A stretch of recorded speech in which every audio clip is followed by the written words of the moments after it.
First, open the Facebook app on your device and navigate to the Marketplace tab, usually found at the bottom or top of your screen, symbolized by a shop front icon. Once you've found an item you want to purchase, look for the Buy Now button or checkout option directly on the listing page. This indicates the seller offers online payments. Tapping Buy Now will bring you to the payment details screen here. You'll see various payment methods. Select PayPal from the available options.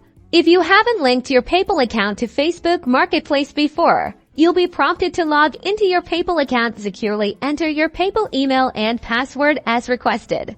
After logging in, PayPal will display a summary of your purchase, including the item price, shipping fees, and any taxes. Review these details carefully to ensure everything is correct.